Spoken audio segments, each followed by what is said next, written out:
All right, we're starting over number 2.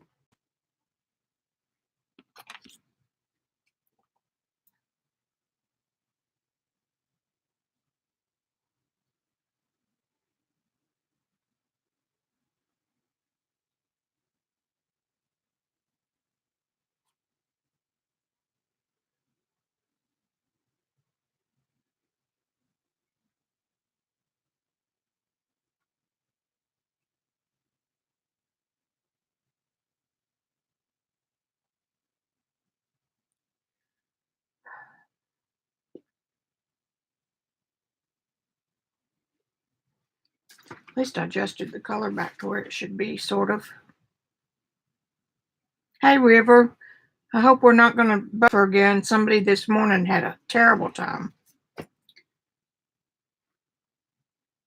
So if I do go buffering and it doesn't come back, let me just wait. And sometimes it comes back after a minute or so on its own. But if it doesn't, that means I'm going to reboot again or stop the stream and come back.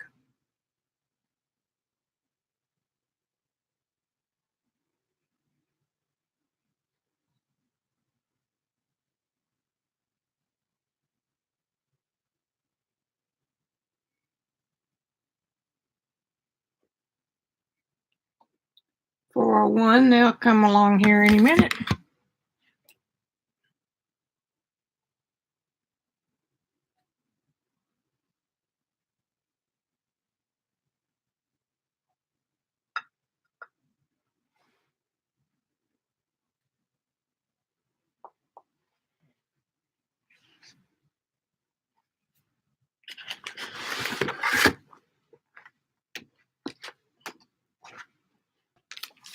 I'm not used to being this careful.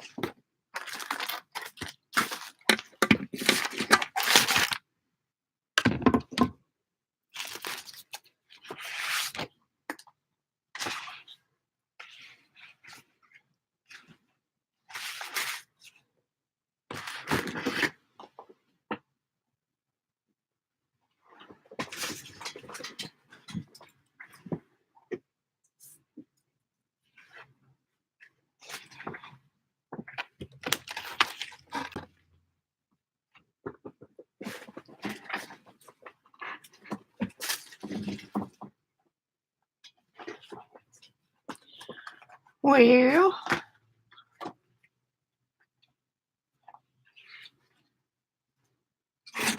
I'm being real careful that I don't get water. Hey, Ian. Glad to know it's working today. I had to reboot a few minutes ago.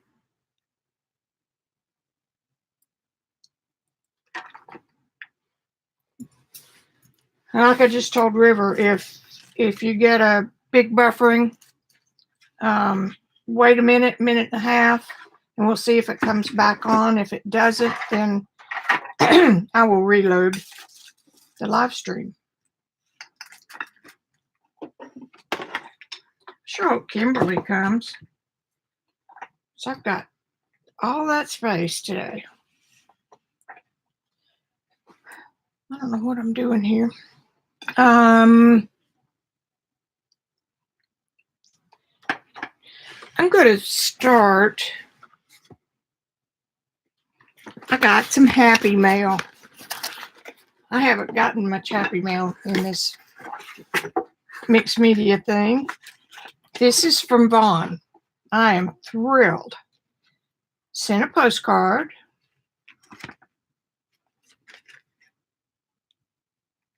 Yeah, I noticed that, Ian.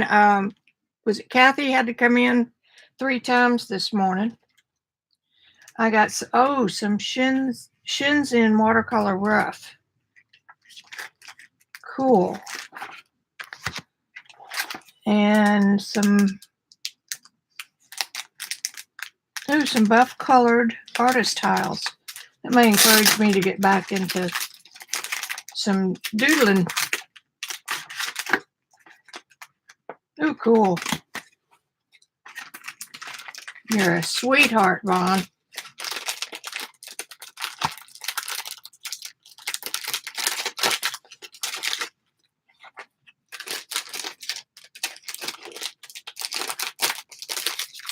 get back in there. I know that rustling is causing some real trouble, but we'll put that right there. And some hot pressed Fabriano Artistico, my favorite brand. I haven't tried their hot press. Thank you, God. And some little washi tapes. It looks like they have transparent. So all you would see is the symbol gold dots. Cool. Ah, there we come. Hey, Cheshire. Oh my God, Vaughn. Wow.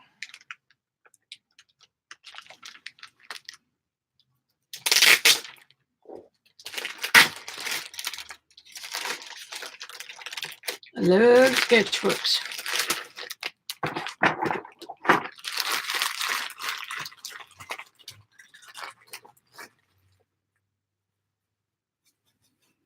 This is the Series 400.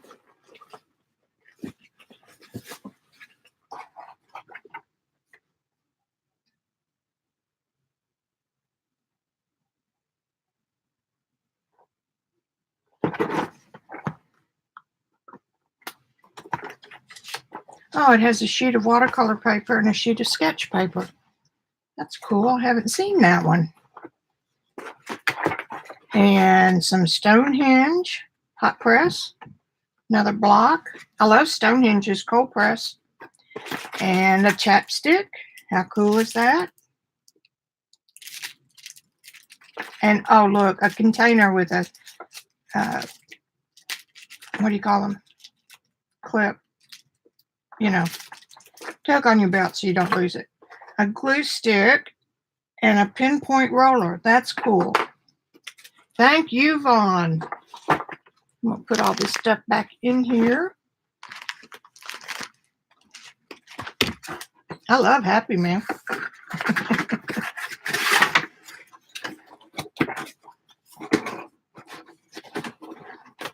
Oops. Address on there. Oh, well. I'm sorry.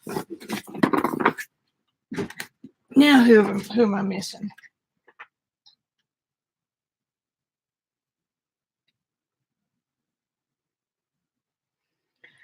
Okay. There's that, which is cool. I'm going to show you this so I can get it out of the way. This is the study for my commission. I think Ian saw it from the planned composition. And I've got to do it big, big, big. I love Daniel Smith. I swear, those are so beautiful. And this crops about like that. So, like I said, she loved it, but I need to, on the big one, I'll plan my whites better and make sure I've got rim lights. So this will be darker so that it'll pop a little bit better. And exaggerate those a little bit because I'll have my room on that. So there's that. I have been busy. I've used their cold press, Ian, and I like it. I'm not a paper connoisseur, I guess, like some of these folks. I just kind of alter my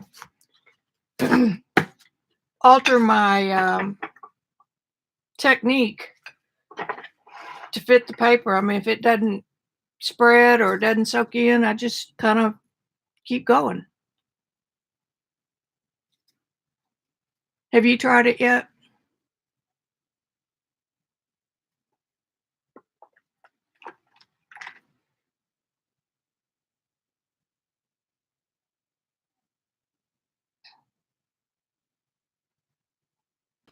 All right. I did this on stream last week. Thursday, I think it was. Just because everybody, and me too, loved the alcohol ink look.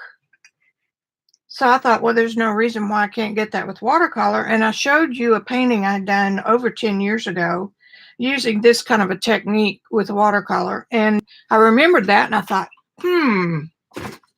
I need to try that again with these granulating paints. So that's what started it. Put this out of the way.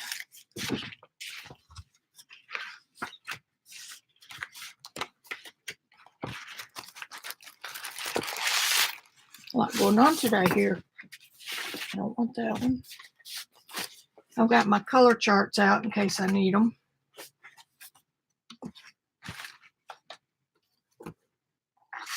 All right, I'm going to do this one last.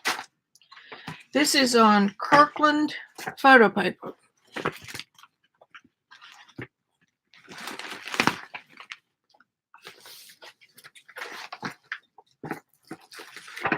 In the 8.5 by 11 size. I got this on Amazon. I think I paid $15, $17. I saw today it's $20. That's just a hair over 15 cents a piece for 150 sheets. So it's great, and it works like UPO. And there's no way that I would have used this much UPO last week because the stuff is $3 to $4 a sheet. So anyway, this is the photo paper. It's in my, hey Lori, it's in my Amazon store.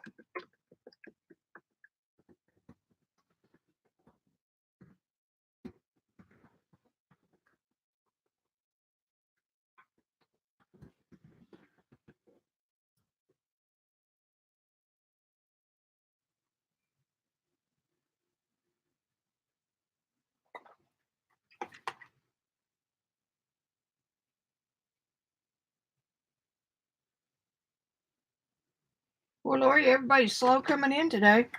So I'm going to put this back under all the jelly print papers I've got over here, so it won't go falling off into the floor. Okay.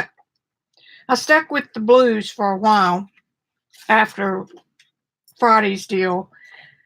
And after these got all dry, there's some spots that I can go back into and loosen that watercolor and do some more things with it.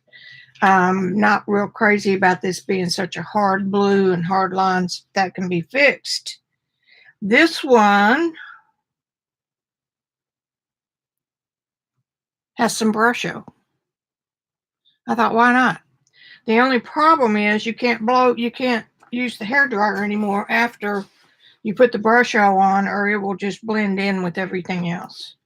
And you can see my granulating Daniel Smith. And I made a list of the colors I used. I guess I need to share that with you. You can see a little bit more of the Brusho down here. But that's cool to know because we've all got materials that we don't use. So there's that one. Mambo number 1. Decided to do a pastel one. And these are still, I added the Cheap Joe's Quinacridone Violet, which is made by Da Vinci. Added that to the palette and got this nice little wispy. And I struggle with the idea of not making it into something, you know, like not painting a body or a face or, oh, I forgot to tell you that. Randy was looking at this the other day. I had it propped up in the living room, which I do. You see it as you're going in and out of the room and you see things. He said, there's a ballet dancer. I thought, I'll be damned. Here's her toe shoe. She's on her toe shoe. That leg, here's her hip with this leg coming out. And it's perfect size, which you got to plan those things. Here's a skirt. And here's an arm. And here's an arm and her face and her hair. Isn't that cool? Doesn't take much to make me happy. Okay, so we talked about that one. Now I am on the non-shiny side. I tried that with if you're using it for alcohol ink, you use the non-shiny side. Here's one that really dark got away from me. But I think what I want to do is come back in and do some gold leaf patterns, like, just something to jazz it up a little bit. Again, I can go back in and rework this because it's watercolor. See, this one also has some Brusho over here. I don't know if you can see it. And you can see some of it down in here. But I was just playing with it to see some more. And it works beautifully. I did all these Saturday afternoon. Who was streaming? Gosh, I don't remember who was streaming, but this is either the Moon Glow or the Shadow Violet. And it looks like something you can't really explain what it is. I've got a little glob of blue right there that needs to come up. And doodling would also be beautiful on these, especially this dark one with a white pen. But that's not the direction I want to go on these. I particularly like this one. Probably because it's turquoise. And the only really dark spot I got is right there. This one's not bad. Look how those granulate. So Daniel Smith is going to love this because I used all of their paint for the most part. Now, then I got a little bit realism-y and thought, well, I'm going to see if I can do flowers. So these flowers are all watercolor. And I was trying to copy the technique where you put the liquid down and then blow it the direction you want it to go. It worked, but not like it does on the alcohol ink. So I just decided, okay, well, this is going to be its own thing. And then I thought, what happens if I use alcohol ink with it, with the watercolor? These are alcohol ink, and the green is alcohol ink. So they play together really nicely. And I think this is a do-over technique. So there you go. That was the result of my Saturday afternoon. Hey, Aunt Beck. How are ya?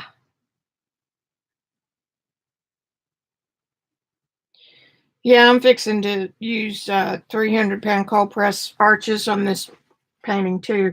And I've got decal edge on 3 edges.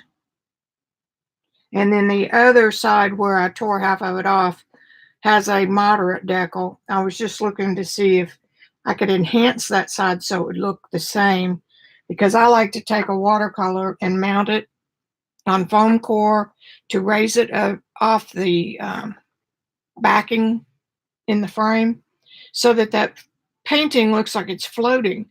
And then what happens if you hinge it, that with temperature, the painting moves, humidity in the air. And it's really a cool thing because every time you walk by, the shadow is different depending on where the light's coming from. And then you add in that it moves just a little, not bad, not, what's the word? Not that noticeable is what I'm trying to say. Hey, Carol, or CB, I should say. So, here's my little kit. And I emptied a almost dried out ultramarine blue tube the other day. So that's what that is. And then I got it all over my palette knife, which didn't come off. So, I mean, it will. There it goes. It's off. I love my little palettes. And this I bought around Thanksgiving. And I thought, what in the world am I going to use it for? I think it was 2 for $2 at Target. And I love it because you can the separation between the veins and the pumpkin is almost a separation for the paint. Now, I am a mixer who likes paints to mix on their own. So it doesn't bother me when they overlap each other, because what happens in the middle is something that's really cool. We got one over here. You can't really see it there. The ultramarine is overpowering everything. And I've got my moon glow and I've got some shadow violet.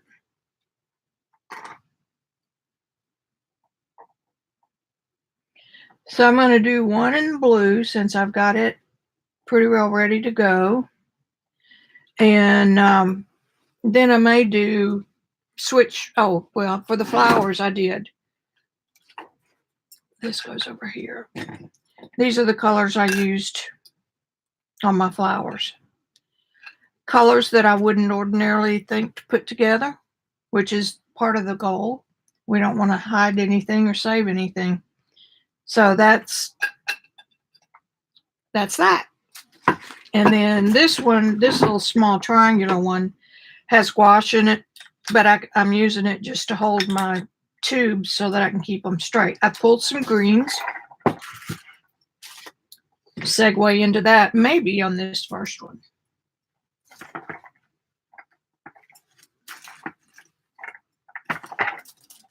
Don't throw away anything in your studio. This is a used backing board on a watercolor block. Y'all make me lose my place, my mind. You make me.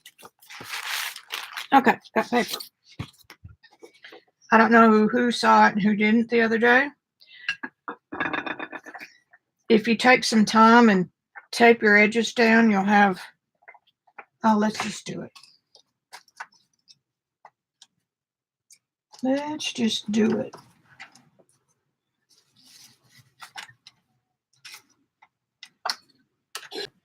Oh, there it is. Not in its cubby. I've been told that real Scotch tape works like the old-timey Scotch tape that you can get cheap at the dollar store. Works great. I don't have any. I just got this, so use this up and then get some. And then you have the skill level of trying to get it even all the way around.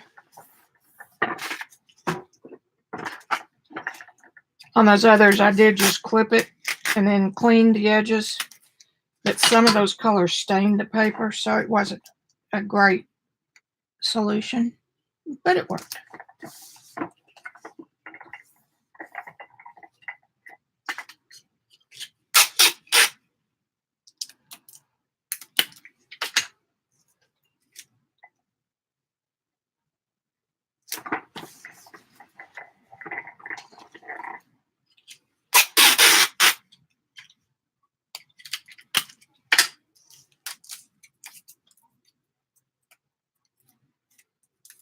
I think I'm Scotch tape challenged to get it all over me.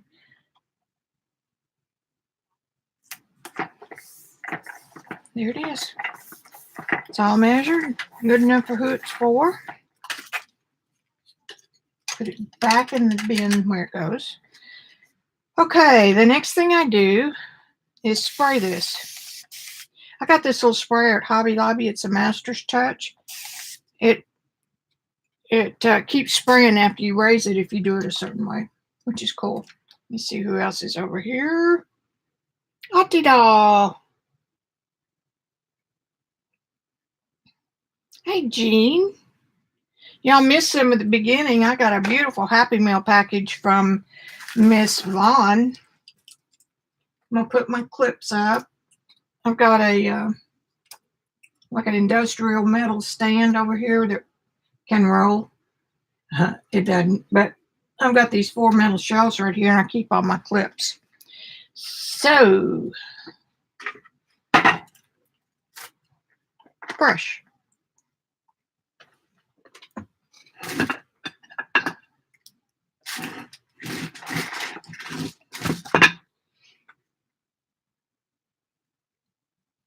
I just slosh paint on.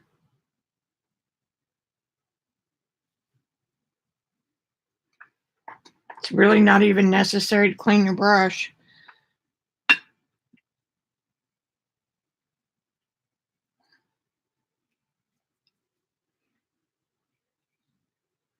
I've got a bunch of tubes that are just almost empty. I need to just do this with and get rid of them.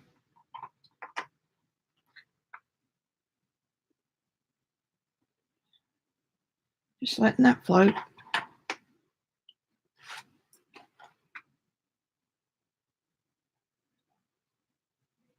This Holbein color is pretty. It has white in it. So if you're working on a realistic watercolor, you need to know that.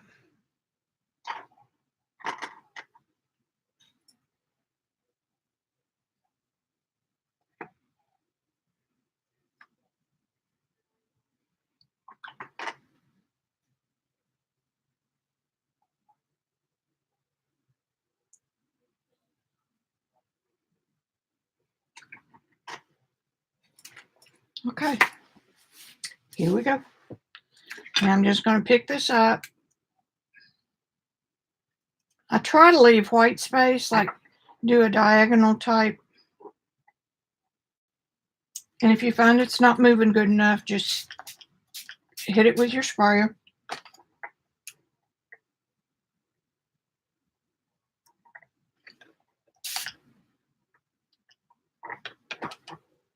Look how pretty that's already moving.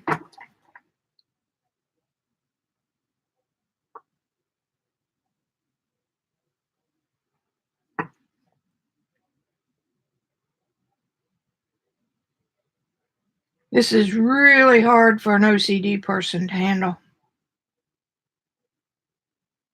And I've never been an experimenter.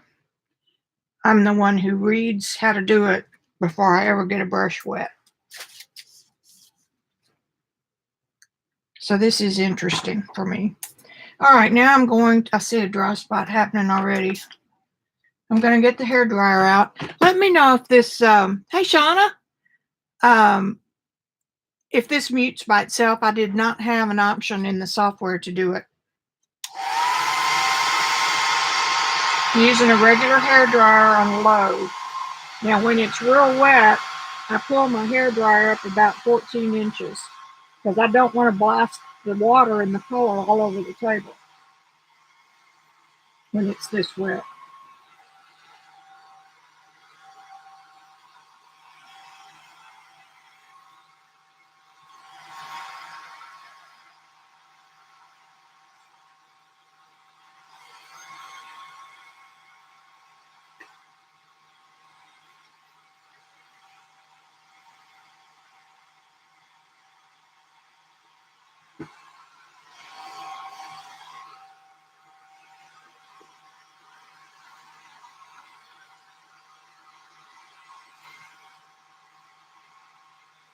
I'm directing the pigment and the water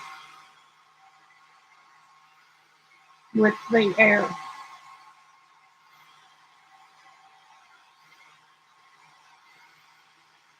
Now I can come back and move it the other way.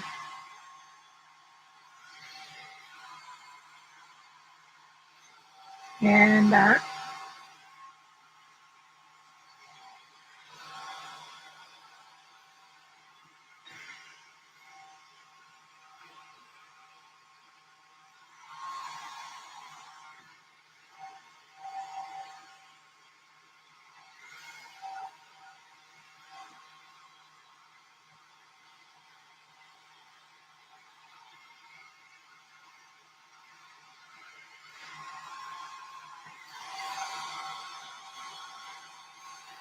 I don't want that to be so dark.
Now, let's put some Brusho in. I don't know what lime green's going to do, but we're going to try it. Oh, I don't have to do that.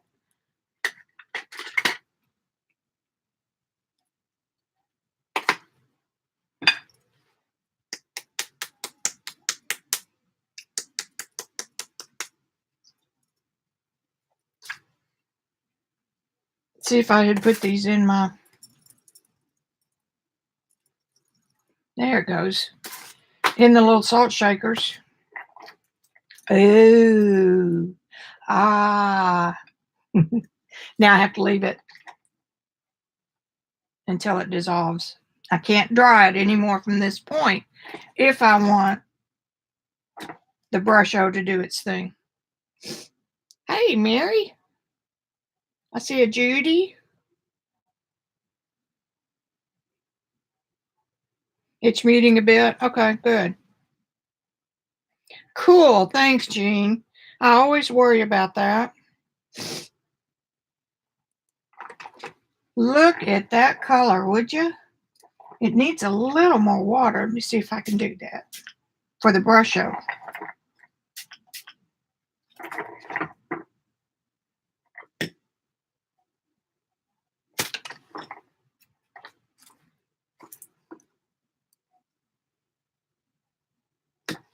Then go back into it after it's dried.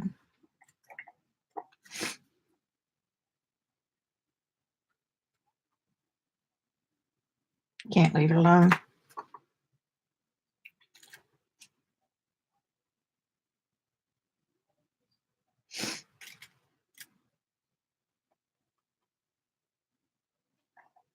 We don't want any of the powdery stuff clumped up.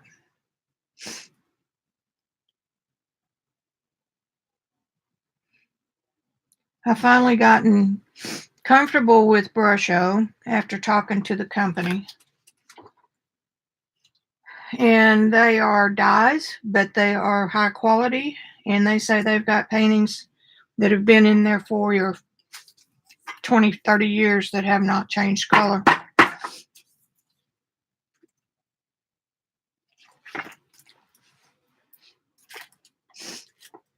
I got too much on there.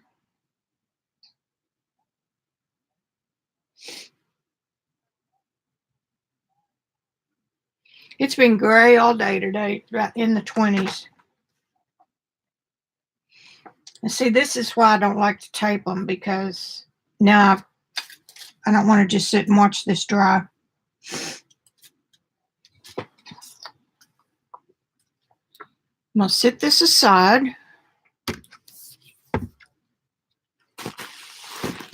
Right there. And I'm just going to get a piece of paper. I'm not going to put it on anything.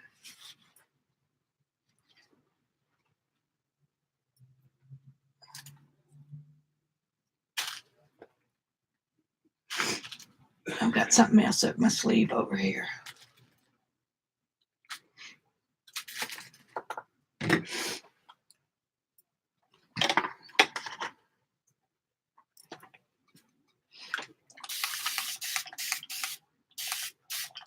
I've started doing watercolors too without attaching it down.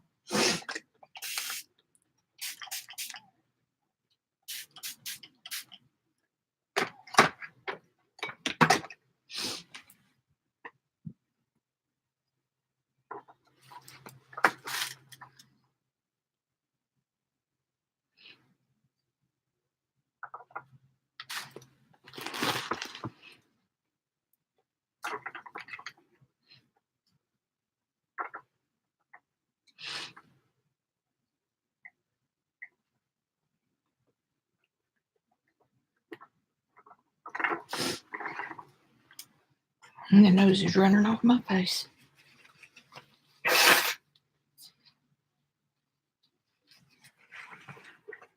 Mostly blues.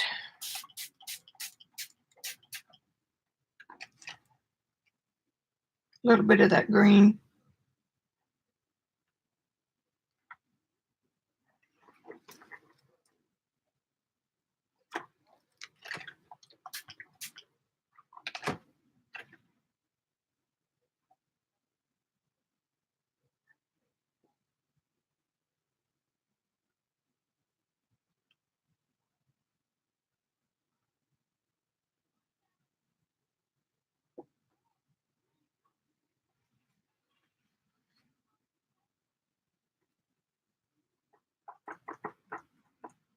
some paint that wasn't thoroughly mixed.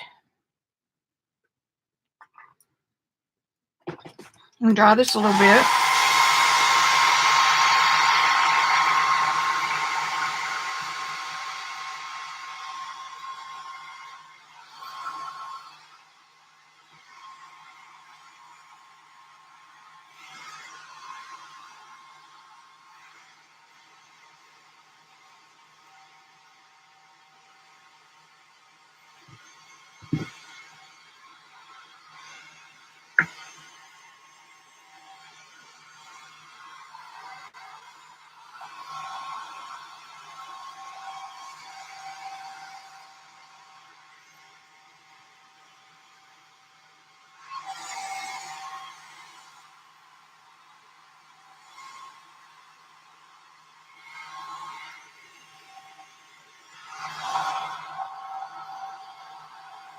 You never know how two different pigments are going to play together.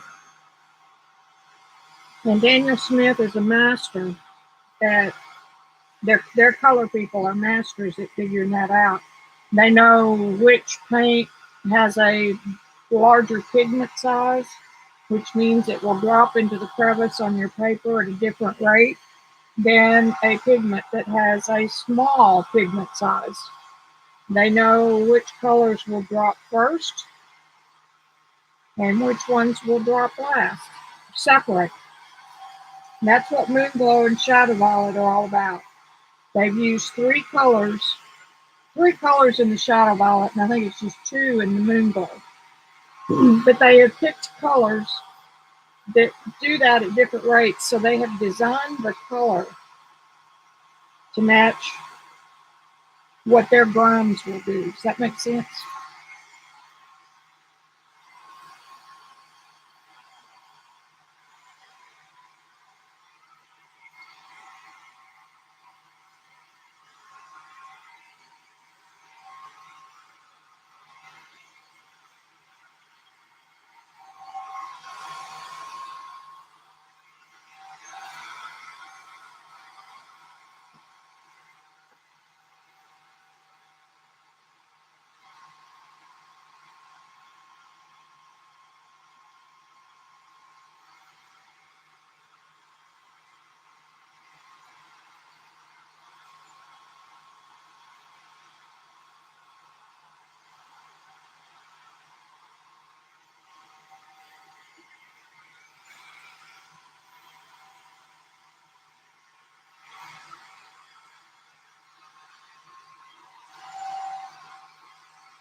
Okay, now I have Bistre, B-I-S-T-R-E. There's one U.S. distributor of this, and for the life of me, I can't think of their name. But if you Google them, you'll find them.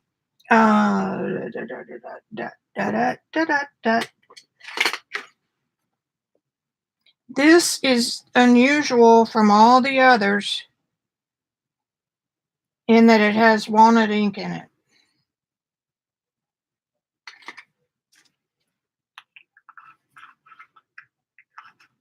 And over the weekend, I couldn't get my magicals to explode. I don't think they're meant to.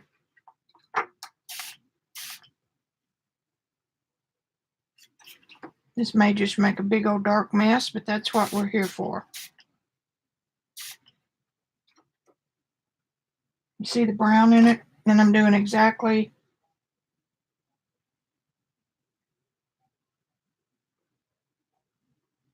And it doesn't matter if it turns out good or not.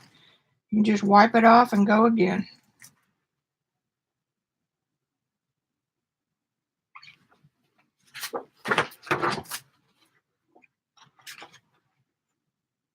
Put it on the shiny side. Oh well.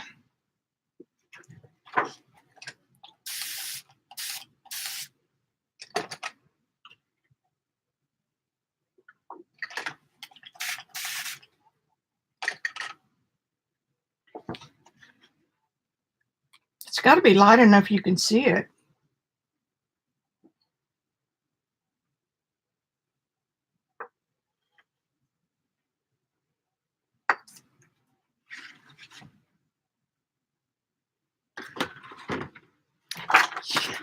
Oops, I said an S word. Sorry, Jane. I poured that on this one that I was leaving to dry. But that had too much green anyway, so.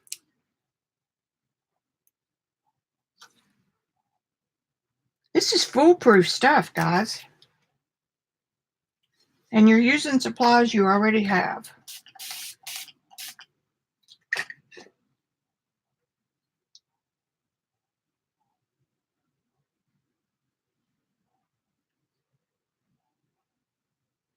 And this will come back to almost white.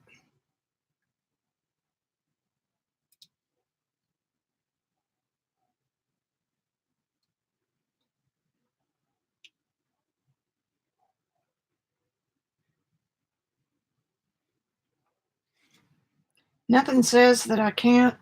Well, there are no rules.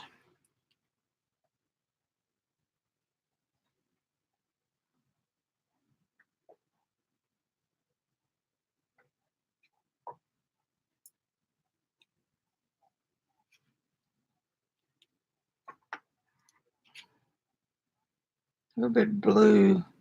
I think it had some bistre in it. See if I can get some of this lighter blue.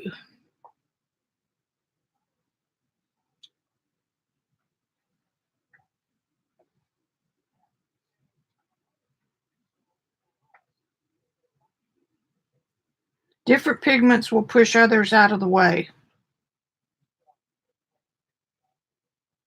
Those people that pour color think they've got something on us watercolor artists.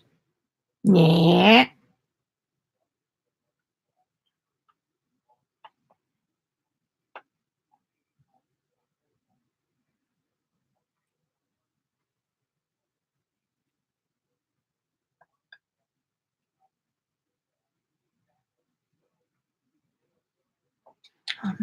Sorry, I was out of frame.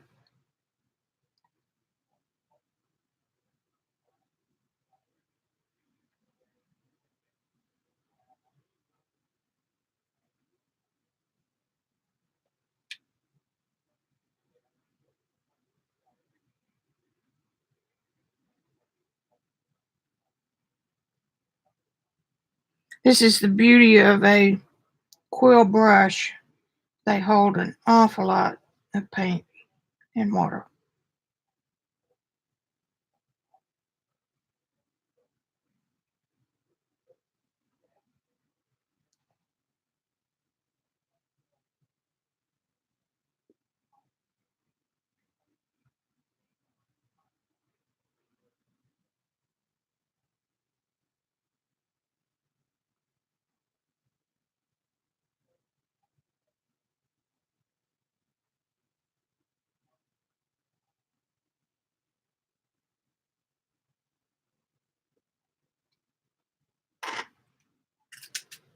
I think that I've completely lost any Brusho effect.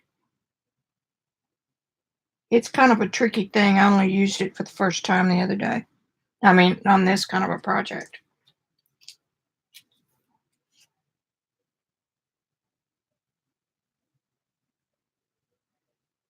I'm going to draw a little bit from far away.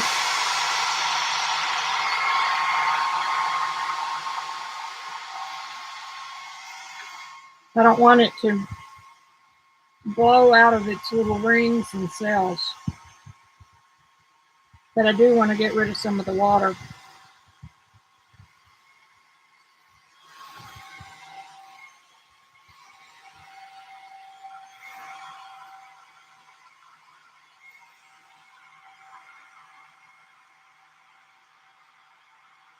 I'm almost straight up and down, about 12 inches away.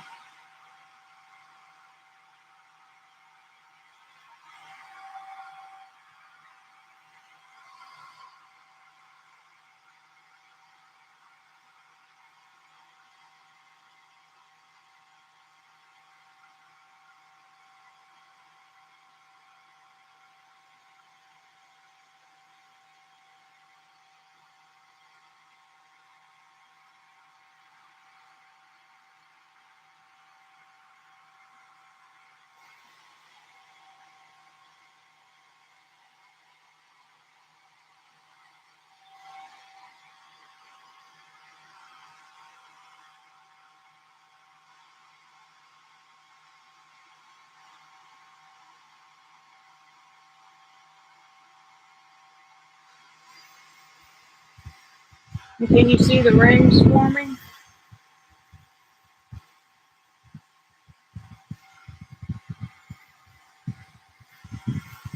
Makes it look like geodes.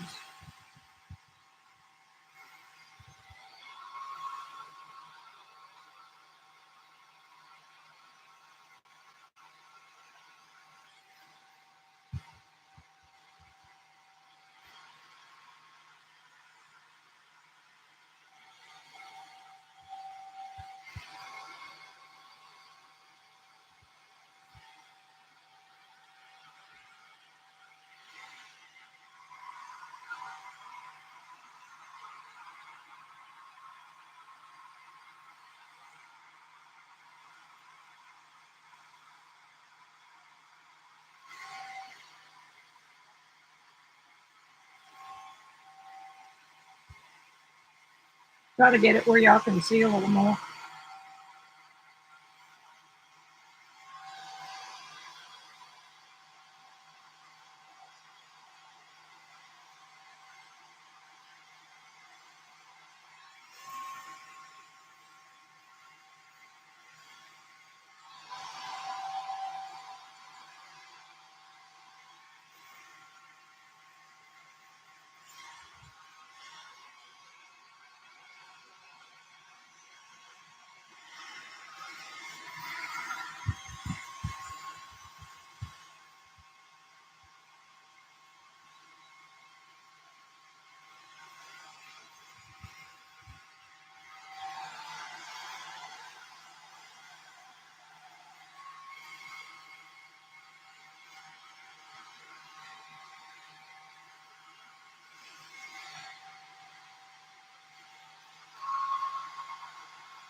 Depending on how wet it is, you can move it from side to side and you'll get rings on both sides.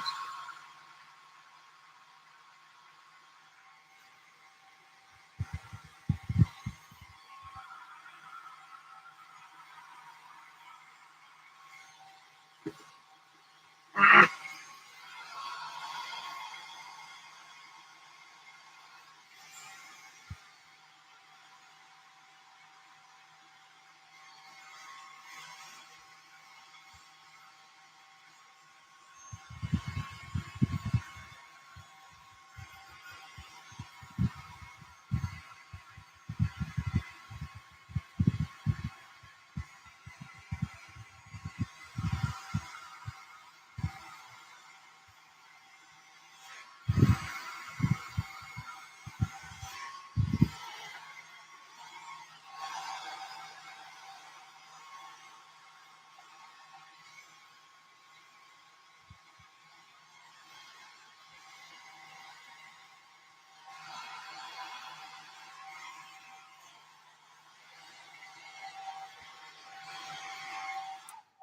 All right.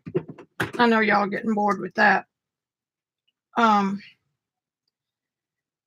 It's interesting. You know, what are you going to do with it? I don't know. You could use it to make ATC cards out of if you want to. You can use other photo papers. Look at this mess.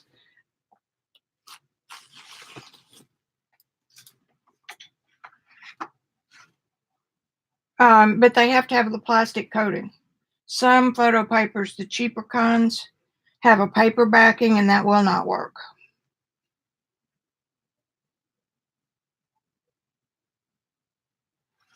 Okay, let me check chat.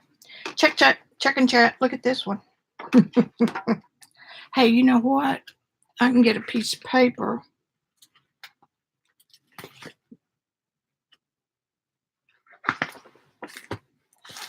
It's so easy when you know you've got plenty of paper that works.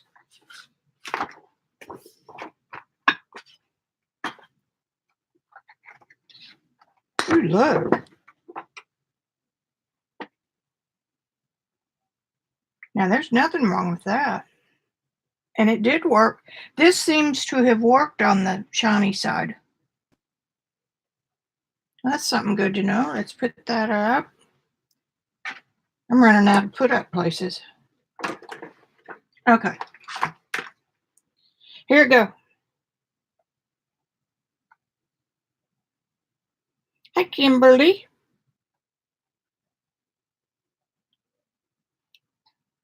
I think they look like geodes. I just think they're awesome. Kimberly, I'm gradually getting more room on my table.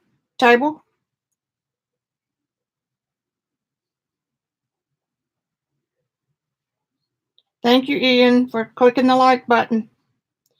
My channel needs all the love it can get. Okay, now let's see where we are here.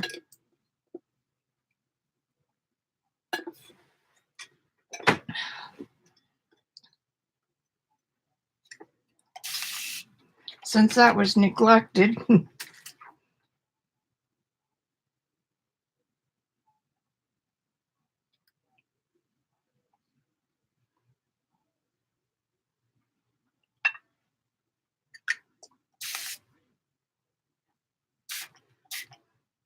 And it just reactivates like magic.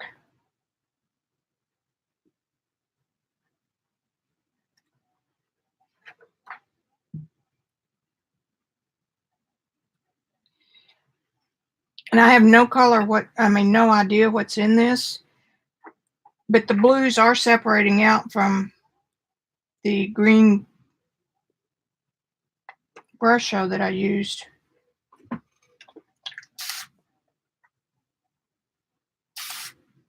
We're just playing with the pigment.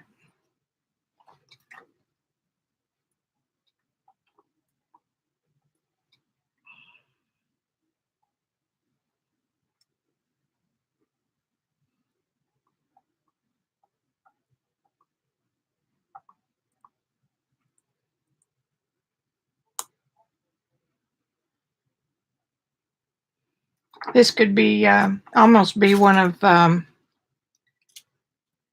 oh shoot, when I'm on here my brain just stops. Jean Haynes turned into one of her florals.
I can see the blue coming back up out of that green. I don't think y'all can.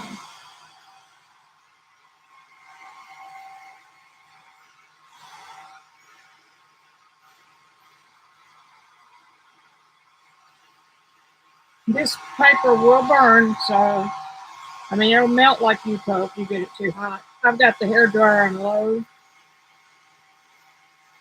And I'm not staying in one spot too long.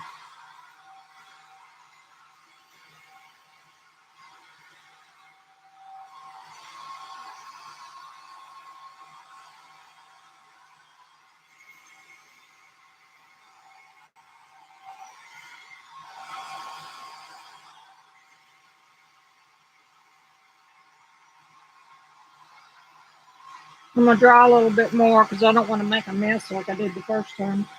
Turned out all right, though. In fact,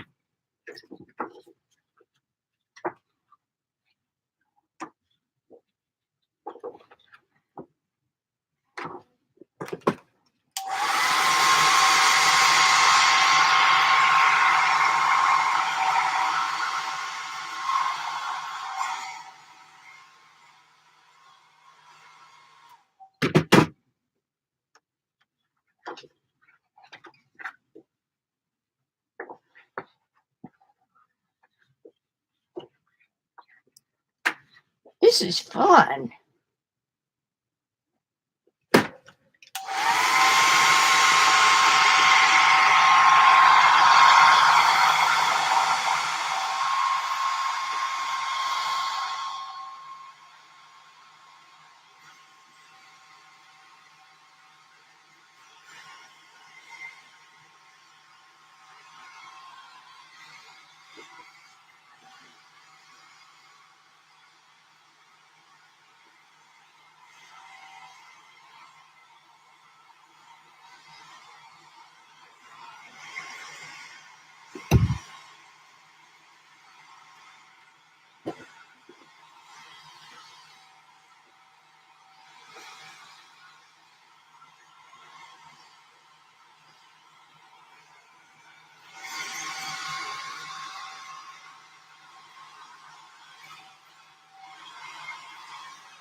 Now, what I'm seeing in here is something that I can export. Shauna's been doing negative painting. You could utilize a little bit of that in here. You don't want to cover your whole background. But these could become purple flowers. What are purple flowers? They could be purple roses. But because it's watercolor on this plastic paper, we can lift that anywhere we want to add something that's realistic and sit it on top of this background. Like this. See, it could be a bud. So I'm going to have to explore that. Okay, let me check. Let me check.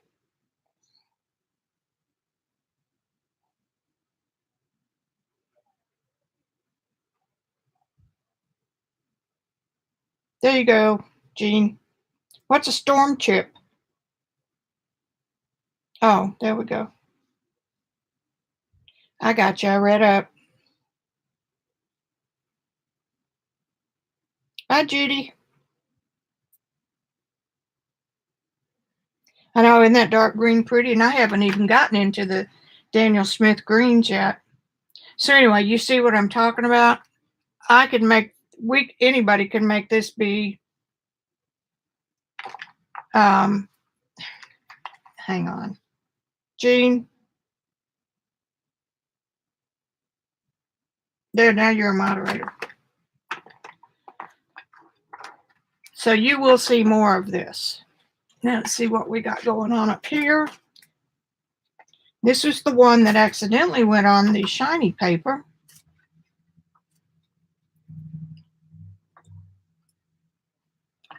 Move my blue palette out of the way.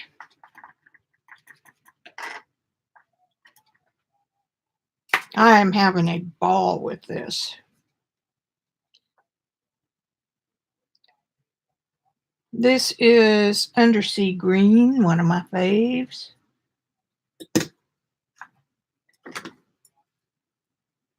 Amazonite, Amazonite is that tealy color.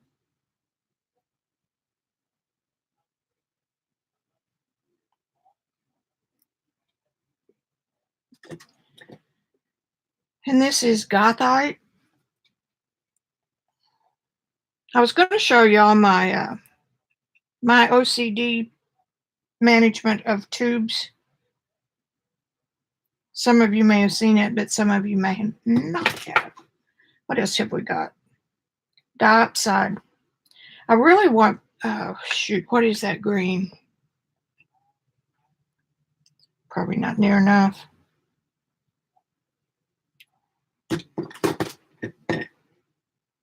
Perylene.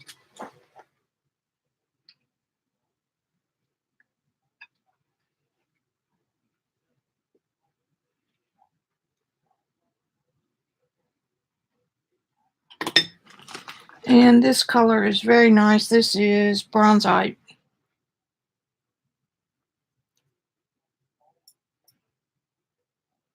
Kind of a nothing color, but it sure did work well on the flowers.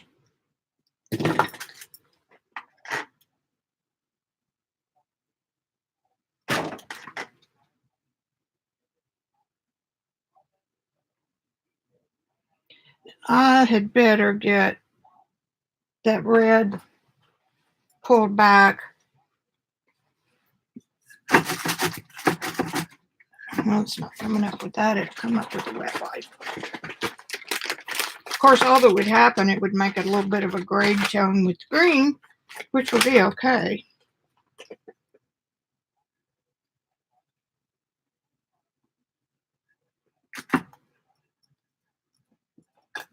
Okay, put that up there. Y'all having as much fun as I am.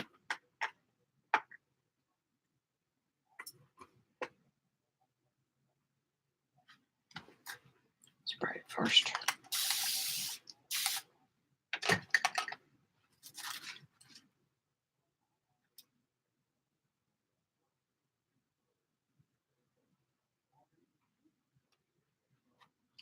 Where'd water go? Man, it just soaked it up.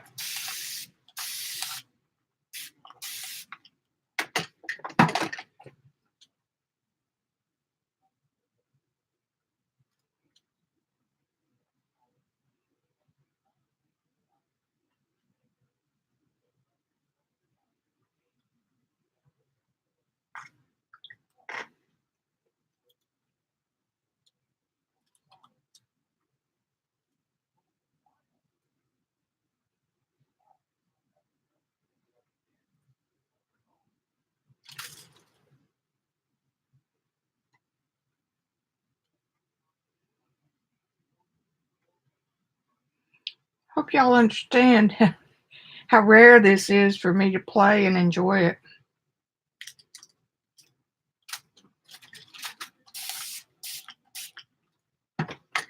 Now we're going to see if what was on there and dried lifts.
Okay, how's everybody doing? Hi, Beth, Gracie, Eileen. That's photographic paper by Kirkland. It's a Costco branded paper. I'm so glad you're here, Gracie. Tuesday and Thursday at 4 for sure. And sometimes somebody else isn't streaming, I'll get in there and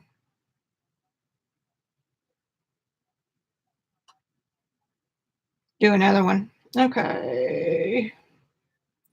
Gracie, I just call everybody by whatever their made up name is. Unless I just happen to know it. That's kind of funny to me. Okay. Okay. Now, alcohol ink that I was working with the other day.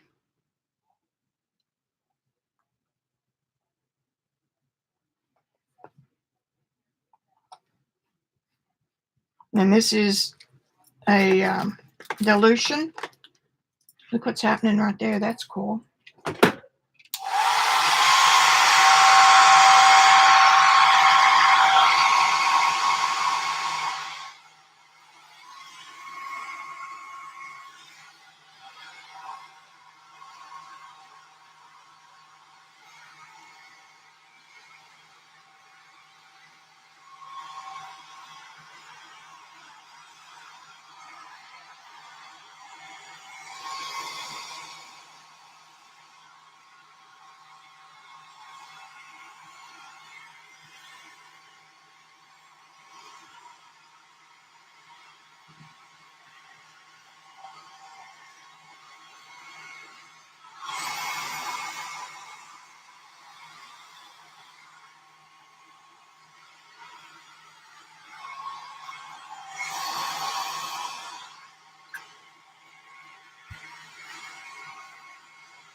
Now, because this is on the shiny, the business side of the photo paper by accident, it should soak in. And if it soaks in, you won't be able to remove it on this paper,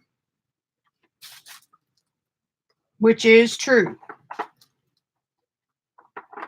So whatever you put down on this is going to be there. That doesn't mean you can't come back on top of it with something else.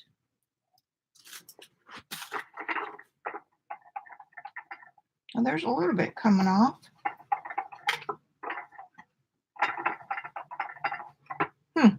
It's thick enough it scratches off. Oh, you know what? That was alcohol ink.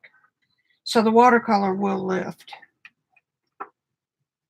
That's good to know.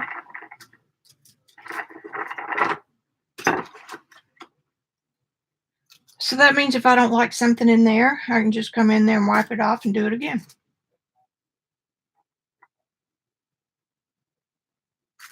But I do like this. This is the amethyst.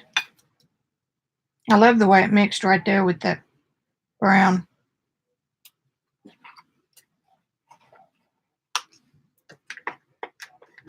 I'm going to spray this with a little bit of alcohol and just see what happens. Probably not much, but you never know. Now, where are we? We're over here with this lovely that I did all the blotting on. Was that what I was? No, it's this one next.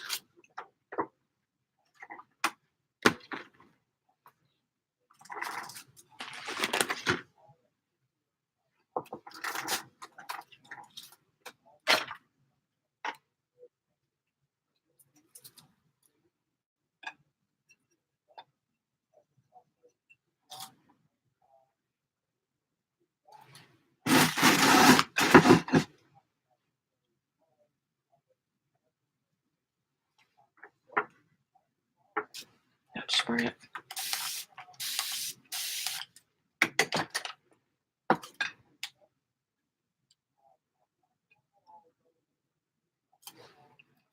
And this one is red fuchsia Then obviously I used all of it the other day.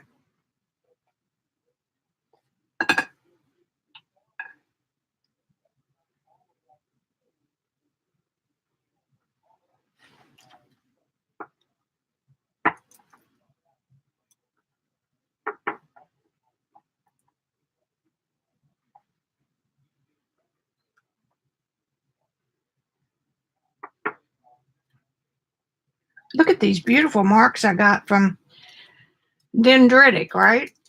Is that the...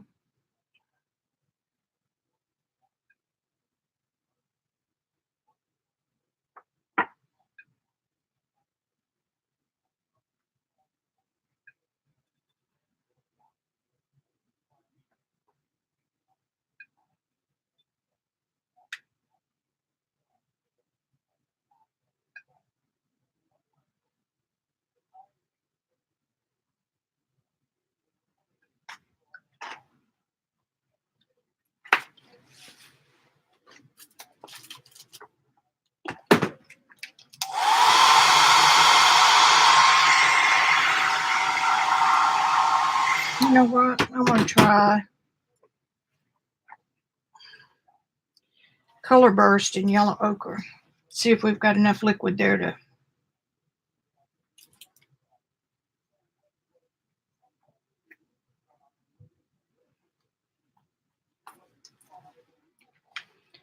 Another product that you cannot control.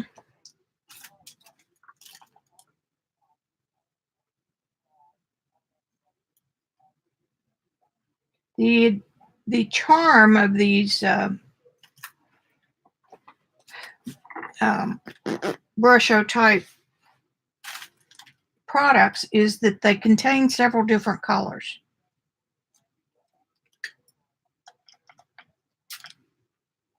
So if you leave it alone, you'll see that the color, in order to be a yellow ochre, which is the color that I picked up, in order to make that color, they have to mix some green, some red, and some gold in there to make it come out to be a yellow ochre. Now, a lot of people prefer the residue before it's all mixed together, and I think I'm one of those people.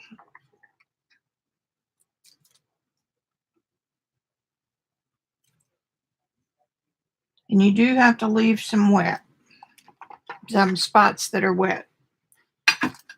Well, there's a good wet spot.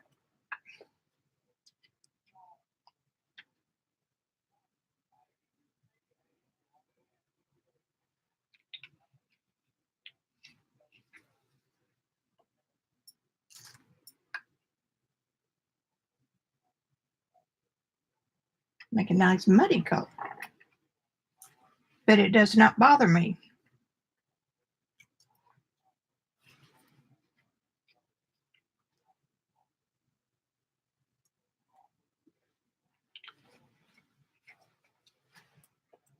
You can see it already leaching into that water.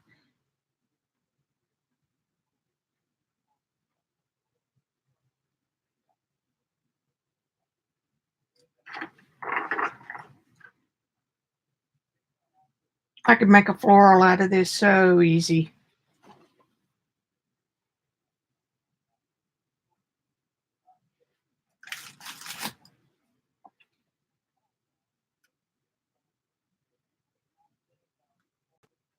Thanks, Gracie. Come back. Hey, Branson. What time is it getting to be? 5:16. All right, so we've used some of the Brusho type things. We've gotten some interesting marks. I got the green out. I think I'm underwhelmed with the green. Not because of the paint. It's just that it seems a little boring. I'm going to let this dry on its own. Put that right. Oh, we've got this other one under here. Let's see what we can do to mix this one up a little bit.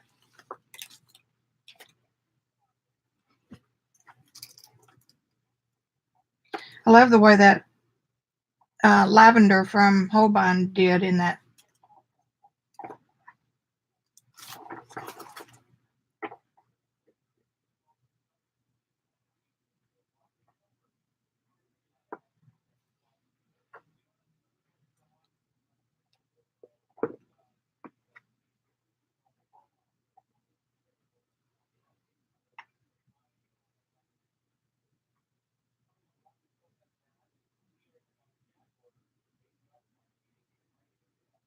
That would do better if I would put the water down like I was telling Lena today.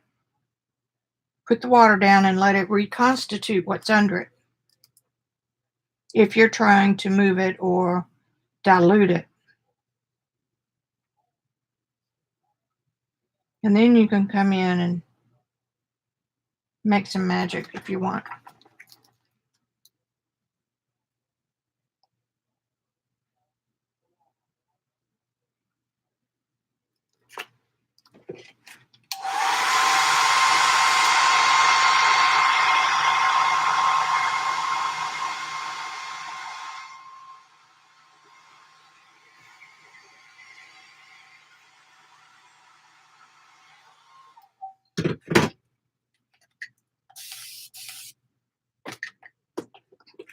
There we go.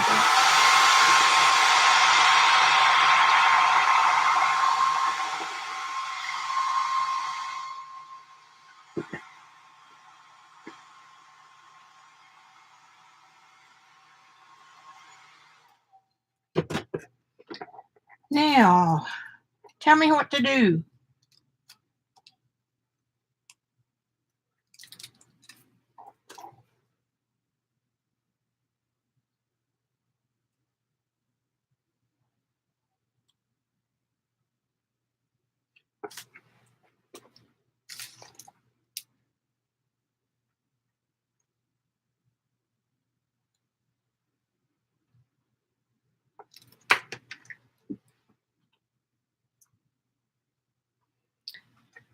It's gray and 33 degrees here right now. Okay, has anybody got any suggestions?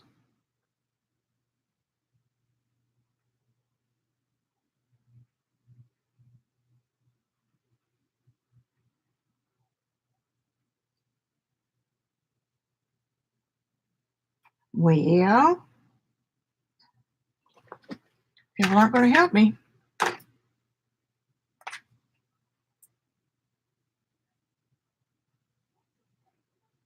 Alcohol.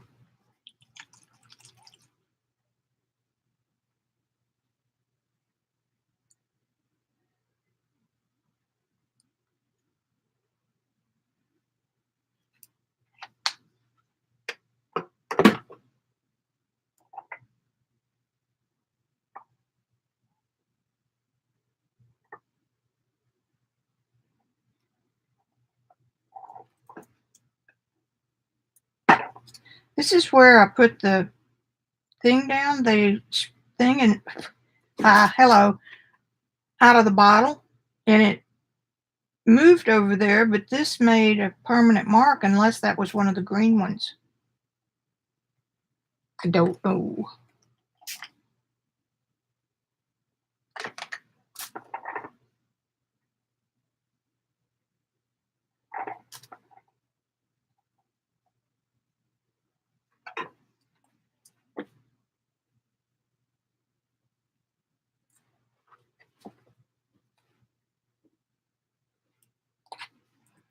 And through some strange fate of chemistry,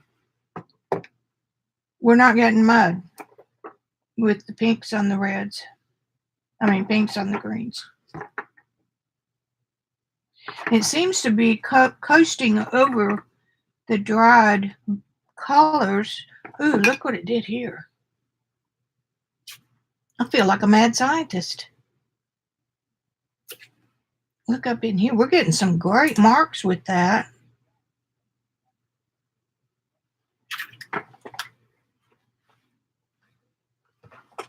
How far is our lab? Must not be too far.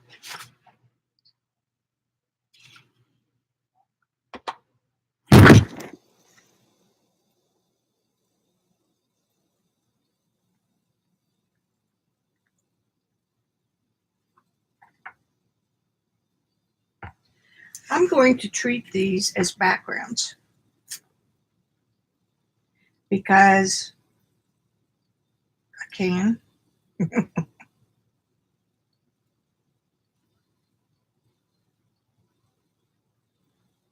Come back in here and manipulate it. Because now I know that I can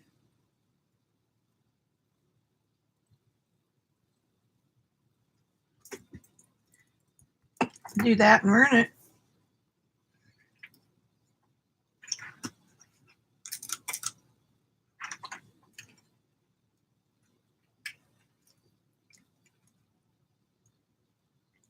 Look at the way it's reacting with one of those blues that were under it. Pretty cool, I think. Little shop of horrors, maybe?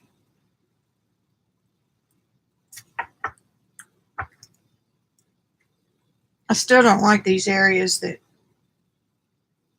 where everything settles.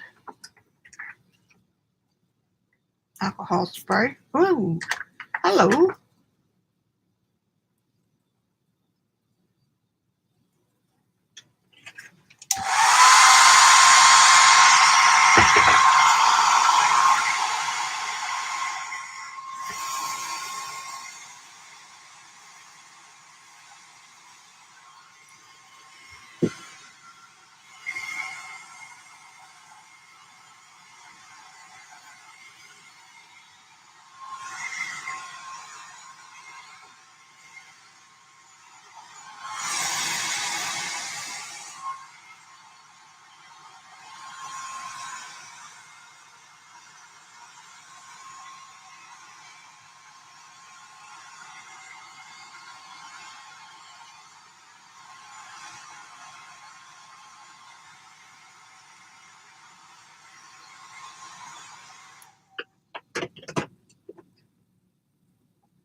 Are y'all familiar with Jean Haynes? She's from England. I love her work, but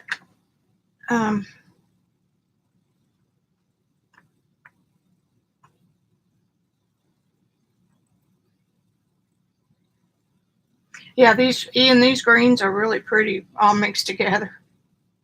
I love her style. It took her a lot of years to get there. I'm gonna let that dry. So I can come back if I decide this doesn't work. I can come back and get rid of that, I think. Oh yeah. Just go back in and pop something else in there. All right. Now let's see what we're gonna do.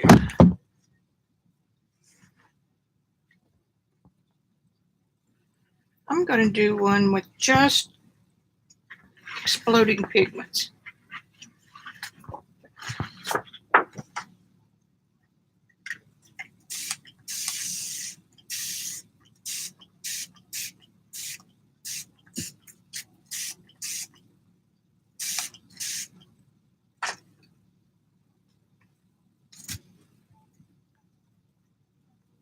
Indigo, Merlot, Sepia No, burnt orange goes over with the yellow ochre.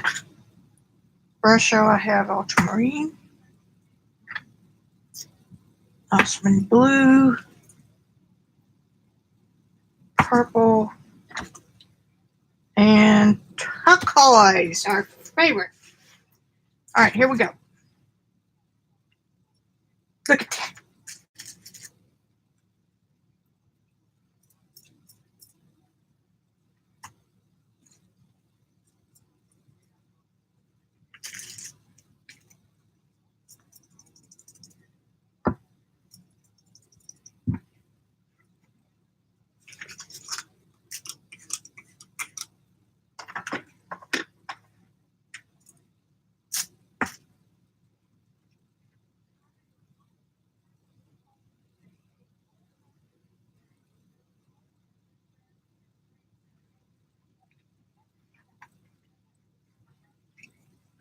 Now my deal is I don't really want it to look like Brusho.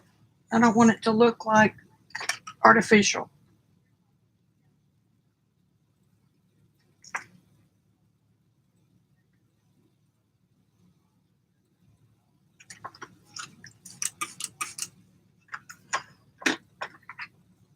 Put some alcohol on it. Yeah, that'll ruin it.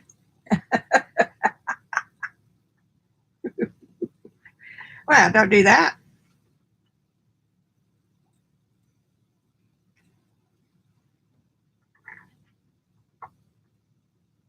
Man, that dark color just took over. All right, what we did before. So blotted it.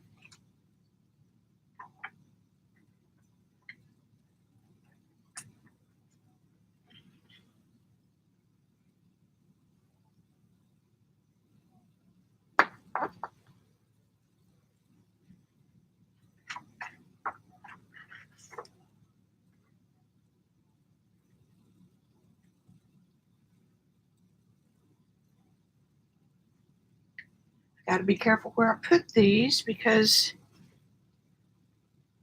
I've got enough on there for another one. See what I mean about needing paper that's 15 or nickel a sheet? Sure does come in handy when you're playing.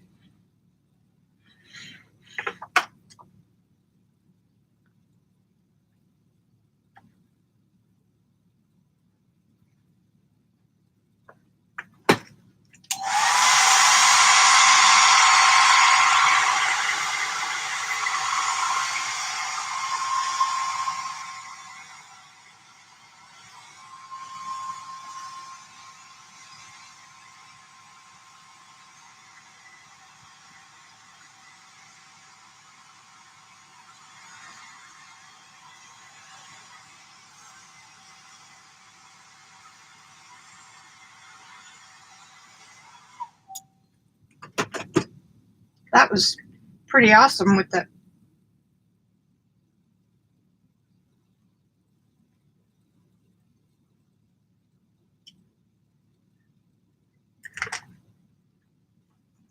and this could be something.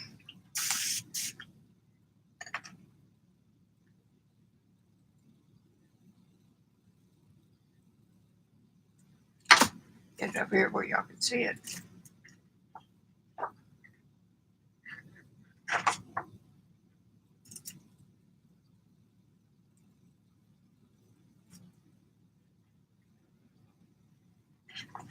Okay, now back to our original.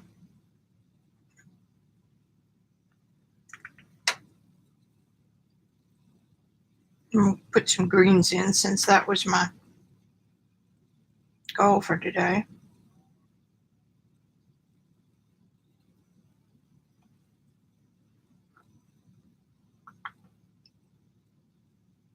I don't like going on there after there's been some activity.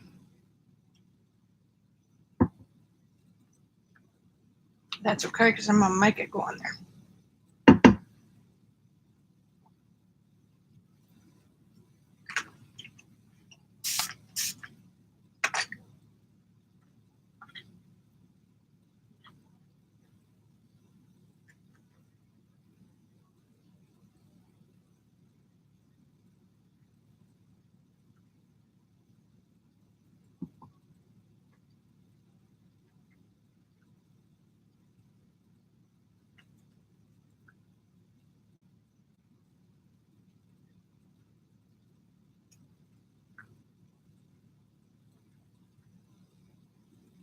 Granulation, I think, is the key.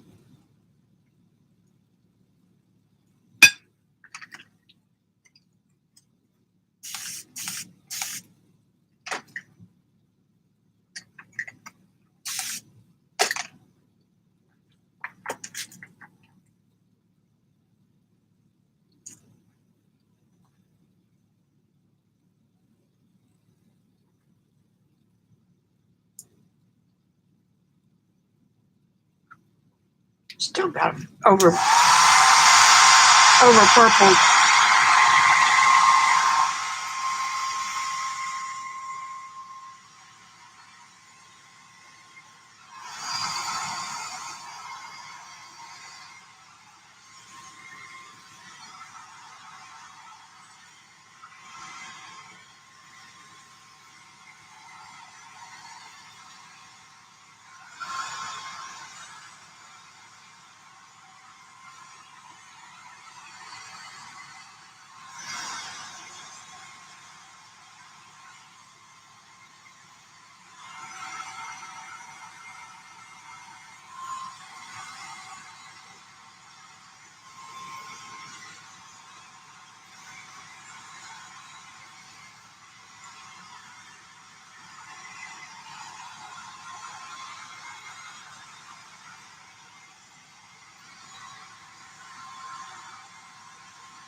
I want to say something right here. Those of you who call colors mud, that's really kind of not a truth. This in here is absolutely beautiful, and so is that. It's the purples and the greens. You can't have brights if you don't have neutrals.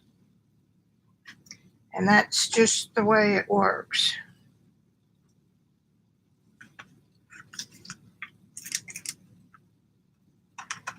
Here's another area.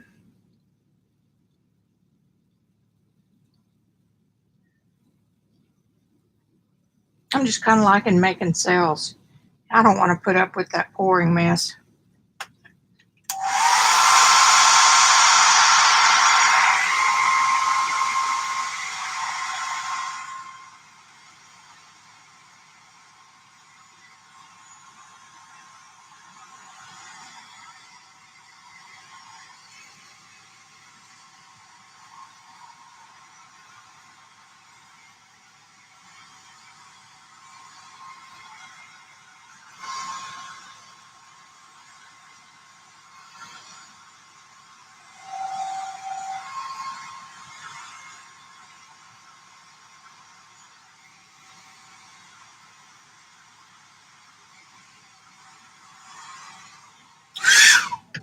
Look at where the alcohol ink spread it all around.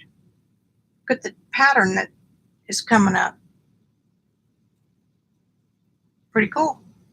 Looks like cells to me. This color is pretty right here where that greenish brownish color rolls into that tan is pretty. And over here. I think what I'm going to do is let these sit overnight, and then tomorrow I'm going to see what I can do with them. I'm going to see, a face might work on one, or a flower garden, or I don't know. But they're not done. I mean, they can be improved on. So we got that one. This one turned out kind of neat. This one is very simple.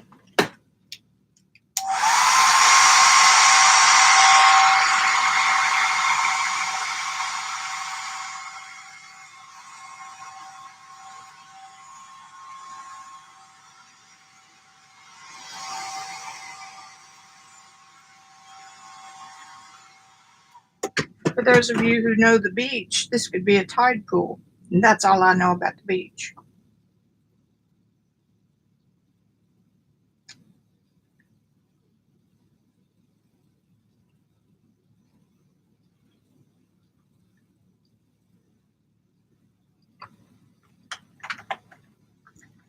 mess up. See what some of these look like dry. That one's still needs, I need to get some of this darker stuff out of there. But I do love the way the alcohol ink worked on that. Uh-oh. Skedio. This one was still dripping stuff off where I can't see it. Ooh, ooh, ooh.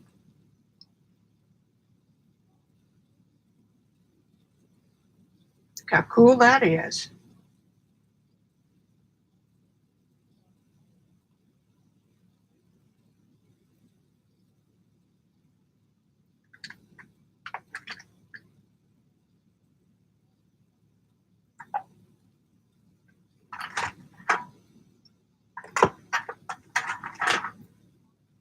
Here's my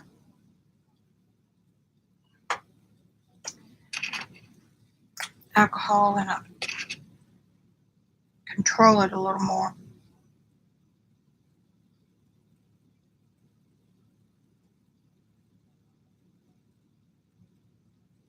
I've used alcohol ink with, I'm not alcohol ink, alcohol with acrylics, and they are pretty cool when you figure out how to use the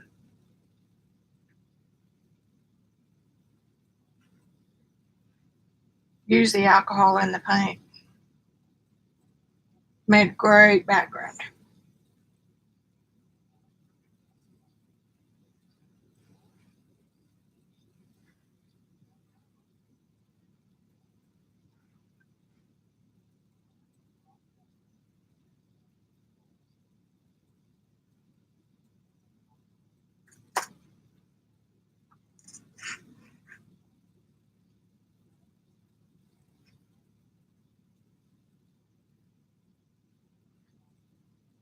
It's pretty cool.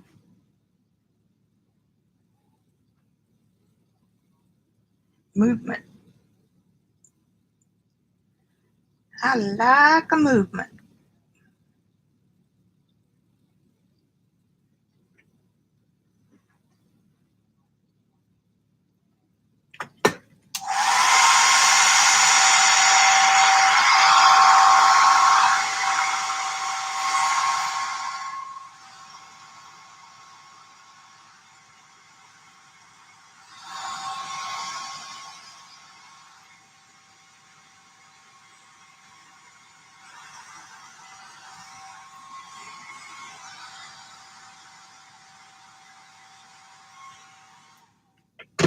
So as the alcohol dries, it appears to let the color creep back in.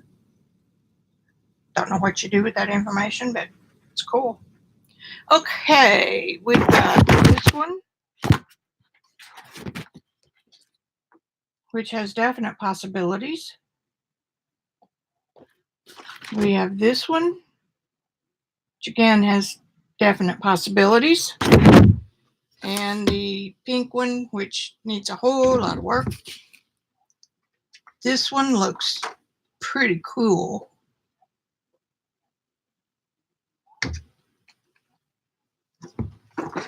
And then we've got this one. And this one also needs quite a bit of work. Got to be careful, I guess, not to get too strong a color. Water them down more. But I love the marks you get when you pull two pieces apart. All right, let me see what's going on with you guys. I'm about tired. The pretty cool. This one, Carol?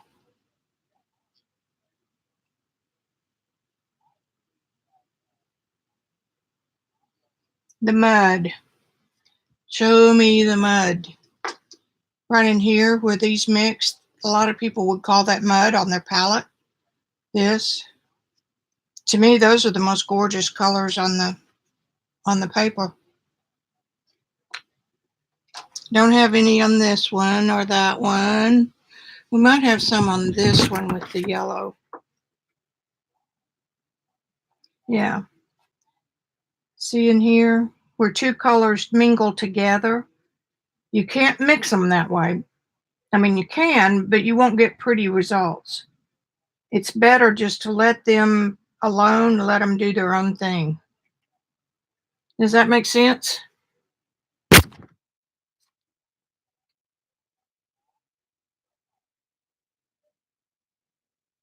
And then this one. This is kind of pulling me toward a Jean Haynes look.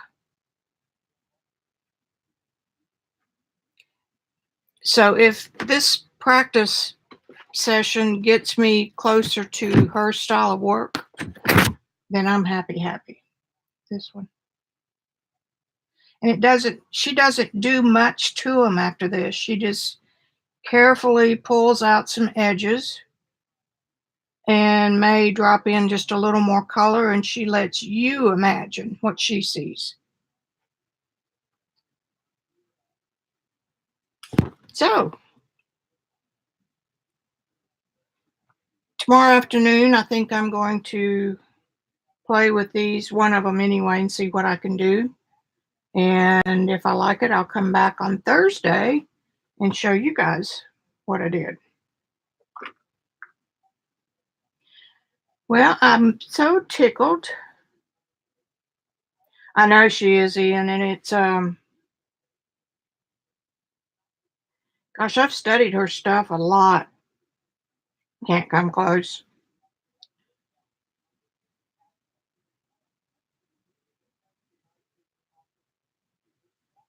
I think the thing that scares most people from watercolor, or if while they're learning to work with it, is the control issue.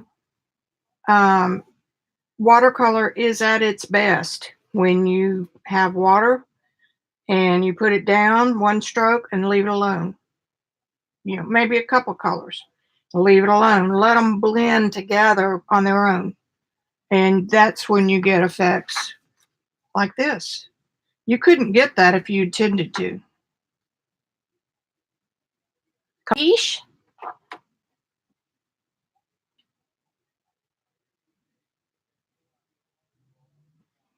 So who's going on? Shauna? How pretty that is. I'm watching that in the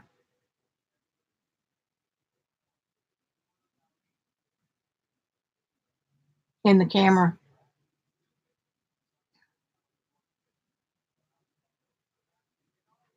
I don't know if I want to spray varnish in. I may want it to pick up a little bit, but that's a good idea. Could use a reworkable, maybe. I don't know. We'll see. If I had something I absolutely did not want to move, and this one might be in that category, then yeah, spraying it first. But then what does watercolor do when you come back after it?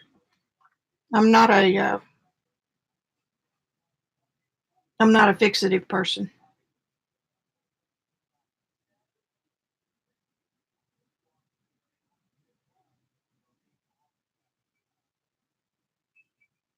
We've been watching Grace and Frankie on Netflix. We watched the first 4 seasons and just decided we needed some laughs. So we're watching, I think, the last season. Well, all right, gang. Thanks for coming. And anytime if you have a request or you want to talk to me or have a question, let me know. There are no questions too stupid to ask. And believe you me, I have asked my share of both. So, over and out. I'll see you guys on Thursday for sure.